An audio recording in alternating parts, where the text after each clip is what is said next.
তো আসসালামু আলাইকুম এভরিওয়ান, নতুন আরও একটি ভিডিও নিয়ে চলে আসলাম ফেমাস বার্ডস উইথ জার্নিসে। এখানে আমি আজকে তৈরি করে দেখাবো mutton leg roast. Mutton leg roast তৈরি করার জন্য এখানে আমি 1.5 কেজির মতো একটি লেগ রোস্টের পিস নিয়ে নিয়েছি। এটা আমি পানির মধ্যে লবণ দিয়ে ভিজিয়ে রেখেছিলাম। তারপর পানিটা ছেঁকে আমি এখানে কয়লা দিয়ে স্মোকি ফ্লেভারটা নিয়ে আসছি আধা ঘন্টার মতো রেখে। দেন এখানে আমি একটি বলে 1 কাপ পরিমাণ টক দই এবং 1 কাপ পরিমাণ পেঁয়াজ বেরেস্তা নিয়ে নিয়েছি। তারপর নিলাম 1 টেবিল চামচ আদা রসুন বাটা, তারপর দিয়ে দিলাম হাফ কাপ পেঁয়াজ বাটা, তারপর দিলাম পেঁপের ছোলকা সহ 1 টেবিল চামচের মতো ব্লেন্ড করে, তারপর দিয়ে দিলাম পোস্তের দানা 1 টেবিল চামচ।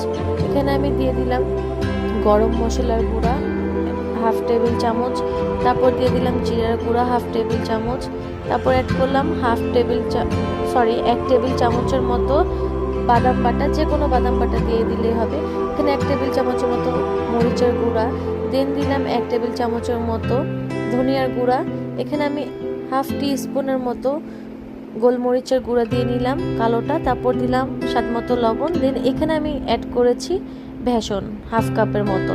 বেসনটা দিয়েছি আমি একটু মাখা মাখা হওয়ার জন্য। এখানে আমি পানি দিয়ে মশলাটা ভালো করে মেখে নিব যেন দানা দানা না থেকে যায়। এখানে আমি ভালো করে সব মেখে দেন এখন আমি লেগ রোস্টের পিসে সুন্দর করে গায়ে গায়ে আমি মাংসের গায়ে গায়ে লাগিয়ে নিব মশলাগুলো লাগিয়ে আমি এখানে রেস্টে রেখে দিব প্রায় 2 ঘন্টার মতো। বাট ভালো ভালো করে লাগাতে হবে গায়ের সাথে মাংসের, যেন কোনো জায়গায় বাকি না থাকে। এখানে আমি মাংসটা কিন্তু মশলা লাগানোর আগে লবণ পানি থেকে উঠিয়ে আমি স্মোকি ভাপ দিয়ে নিয়েছিলাম কয়লা দিয়ে।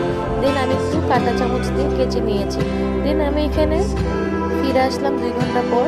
এখানে আমি একটি পাত্রে পরিমাণ মতো তেল দিয়ে এখানে আমি গোটা মশলা দিয়ে দিব।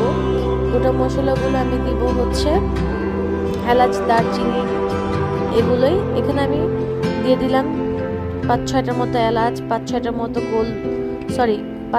মতো লং, 5-6টার মতো দারচিনি, দেন 2টা তেজপাতা।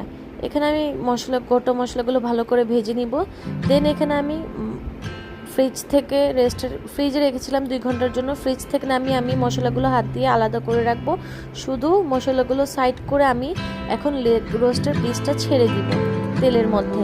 তারপর একটু ভাজা ভাজা করবো আমি রোস্টটা, যেন নিচে লেগে না যায়। লেগে গেলে বার্নের একটা স্মেল আসবে।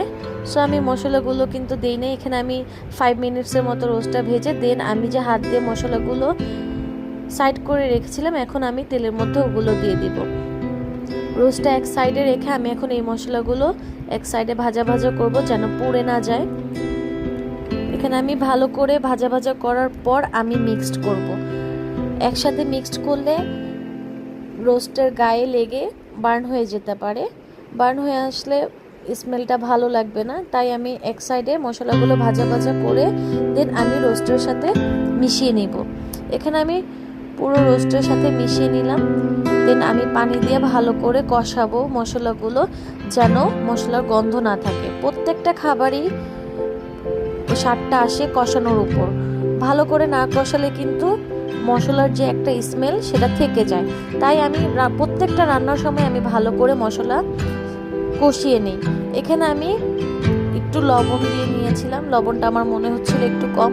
কষানোর পর লবণ দেওয়ার পরে আমি একটু ঘি অ্যাড করলাম। ঘি অ্যাড করার পর এখানে আমি আবার হাফ টিস্পুনের মতো গরম মশলার গুঁড়ো অ্যাড করেছি, 1 টেবিল চামচের মতো গুঁড়ো দুধ অ্যাড করেছি, 1 টেবিল চামচের মতো সস অ্যাড করে নিলাম।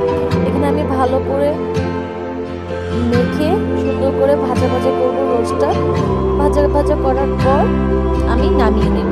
এখানে আমার ভাজা ভাজা হয়ে গিয়েছে, এখন আমি সার্ভ করবো। কেমন হলো আমার মাটন লেগ রোস্ট আপনারা কিন্তু অবশ্যই জানাবেন। Thank you everyone.